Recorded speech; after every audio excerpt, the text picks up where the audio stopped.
Howdy my peeps. Today I am doing another gouache painting, which is really exciting.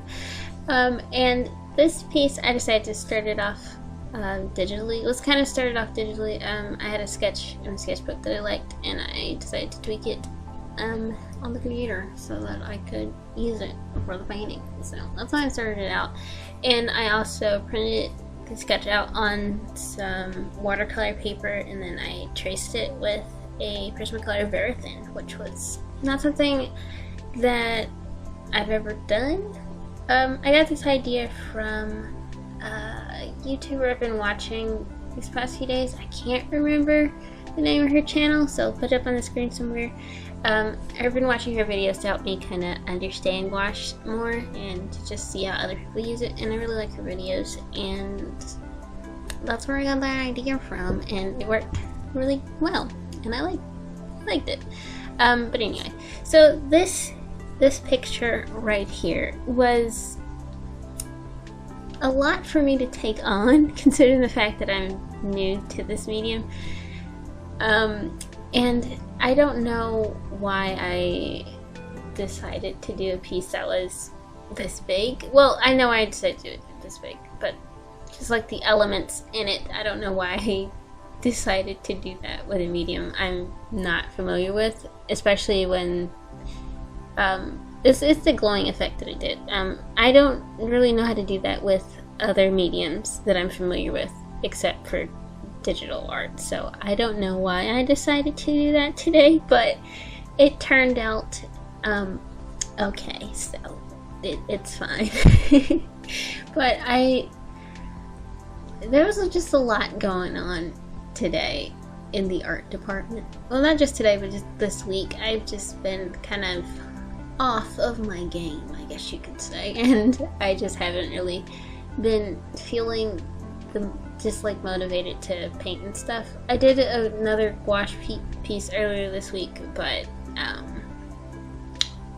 it was challenged, and I don't know, I tried to start painting something several times, and each time I talked myself out of it and ended up watching YouTube videos of other people painting instead, which I guess is okay because I ended up learning some stuff, but that's not a good excuse, so I'm not gonna do that. But anyway, so this piece it's 8.5 by 11, which is pretty big for me. I usually work in, oh, and I'm so sorry, I like completely forgot to record the background, but anyway, it's just flat color, so it's fine. But anyway, so back to the size. The size is pretty big for me. I have done pieces this big and bigger than this before, but I typically work in a size that's like 5.5 by 8.5 or 6 by 9. But when I was sketching this on the computer, I made the file 5.5 by 8.5, which was the size of the paper I wanted to use, but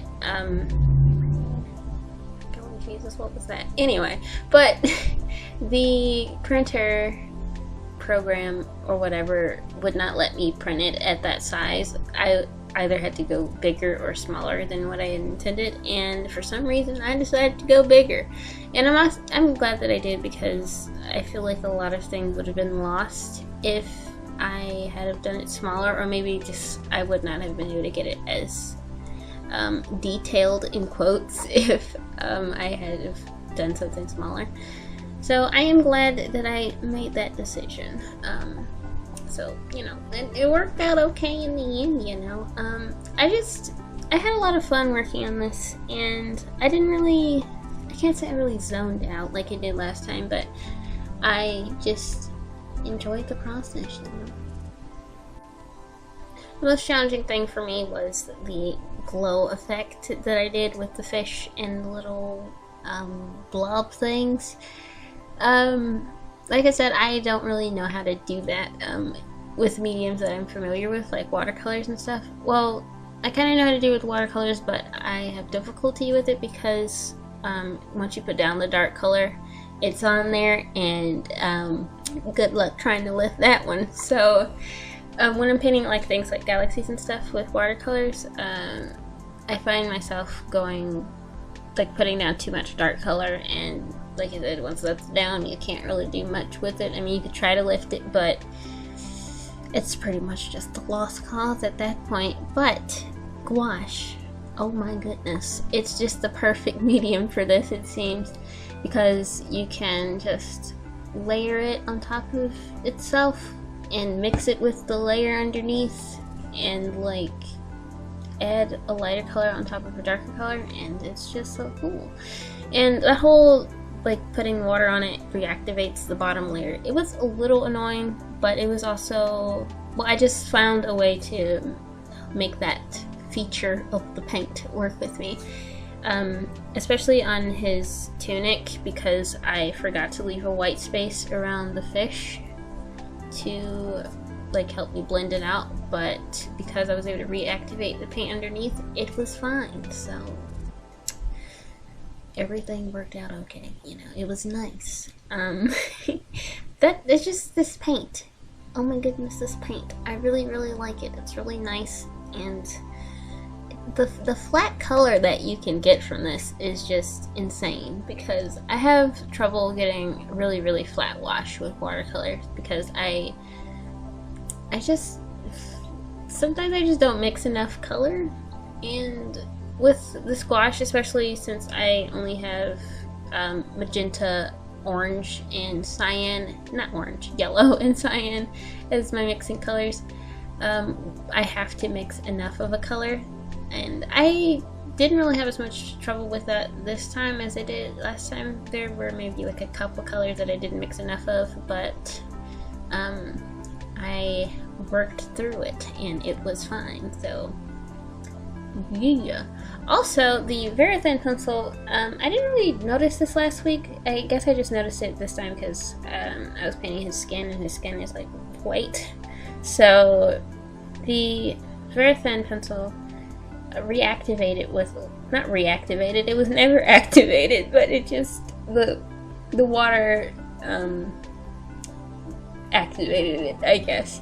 So like I had accidentally dropped some water on his ear, and like the pink from the pencil had like bled a little bit, but I fixed it, which was, you know, nice. Also, I had tried to like add one of the little glowy things on his face, and I didn't like it, so I just painted over it, and I'm just so blown away by this gouache, because like I wouldn't be able to do that with watercolors.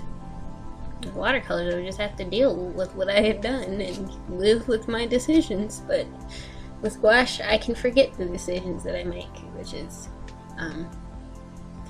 cool. But overall, I really, really like this painting. I didn't even mention the name of this character. His name is Khamier. But anyway, I hope you liked this video. I hope you enjoyed watching me do it. The painting, it was really fun. But anyway, this is what it looks like. And if you like this and you'd like to see more of this stuff, and perhaps maybe would like to support me in my art, you can head over to my Ko-fi page or my Threadless Shop. Or if you don't want to do any of that, that's fine, my peeps. You can also follow me on Instagram or subscribe to my channel if you want to. But anyway, thank you so much for watching. I hope you enjoyed this video, and please enjoy the rest of your day, my peeps.